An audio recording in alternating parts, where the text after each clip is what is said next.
All right, let's dive in. Today, we are pulling back the curtain on how to build a marketing campaign completely from scratch. So you've done it. You've made something amazing.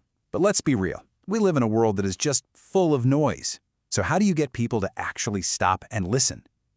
Going from a great idea to a household name, that's the big challenge, right? Well, today, we're going to walk through the playbook. Every great journey starts with a destination. And in marketing, that destination is your core message. Before you even think about a single ad or a social media post, you have got to nail down the one thing you absolutely, positively need to say. The most powerful messages out there, they all have a few things in common. They are concise and simple, so they cut right to the chase. They're relevant, so they actually connect with the audience. And, probably most importantly, they are memorable. The goal isn't just to be understood right now. It's to be remembered weeks from now. Check this out. This is a perfect example from the real world. Hi-Fi's brand promise. Video conferencing you can actually love. Think about that. In just 7 words, it taps into a pain point we all have, hating video calls. And then it offers this compelling emotional solution. Now that is the power of a great core message. Okay, so once you know what you're saying, you need to understand the path your customer takes to finally get to yes. It's not just one giant leap, it's a whole psychological journey, and it has very distinct stages.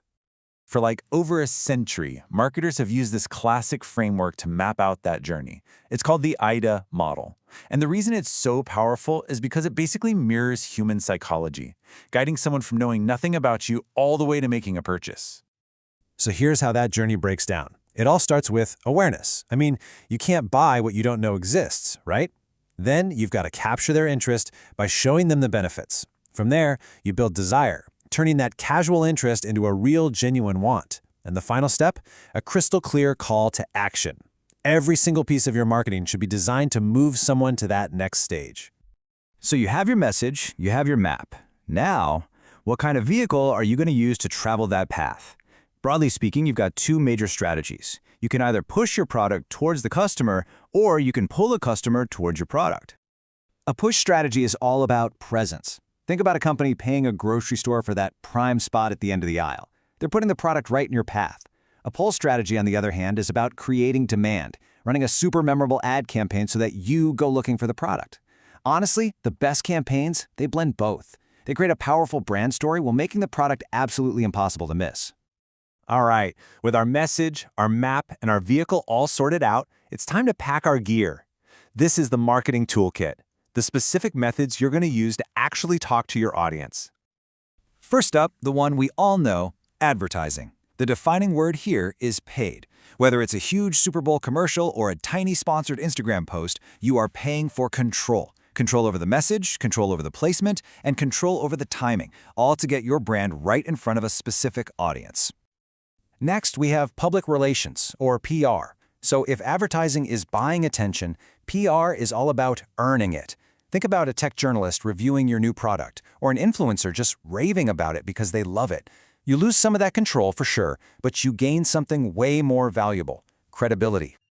And finally, we have the engine of all modern marketing, digital. This isn't just one tool, it's a massive, massive toolkit.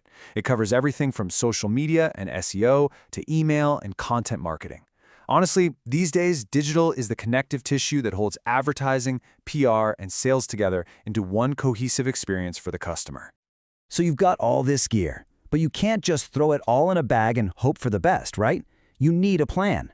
Let's look at how to assemble all these pieces into a coherent, actionable campaign that actually works. It all starts with setting SMRT goals. This framework is fantastic because it makes sure your objectives are crystal clear. Your goal needs to be specific, measurable, assignable to someone, realistic, and have a time-related deadline. So instead of just saying increase sales, a SMART goal is increase online sales by 15% in the next quarter. See the difference? It's huge. With a clear goal in mind, the next question is always the big one. What are you willing to invest to get there? A budget isn't just a number, it's a strategic document. It forces you to make tough choices and prioritize what really, truly matters for the campaign to succeed. Here's a quick look at how a $5,000 budget could be sliced up. Notice that the biggest piece of the pie goes to sales promotion. That tells me this campaign's main goal is probably to drive immediate purchases, through coupons or contests. A campaign focused on brand awareness would look totally different. It just proves your budget has to serve your SMART goals. Your budget's set, but when you spend it is just as critical. A great campaign isn't some single big explosion. It's a carefully orchestrated sequence of events, all designed to build momentum over time. And that's why every single campaign needs a schedule. Every launch has a countdown, right? You can see the logical flow here. Strategy comes first with the creative brief, then you move into execution with design and production, and only then do you get to the launch. Mapping out these key milestones is what prevents all that last-minute chaos and makes sure you have a smooth takeoff. The campaign is launched, but you are not done, not by a long shot. How do you know if it all actually worked? You measure it. For every business objective, there should be a key performance indicator, or a KPI. If your goal was generating leads, you'd measure your cost per lead. If it was to build your brand, you might look at your share of voice. KPIs are what turn your SMART goals into real, hard data. So, there it is. That's the playbook. Nail your message, map the customer's journey, pick your strategy, and execute with a clear plan. You now have the map and you have the tools. The real question isn't just what journey you'll create, it's what conversation you are willing to start.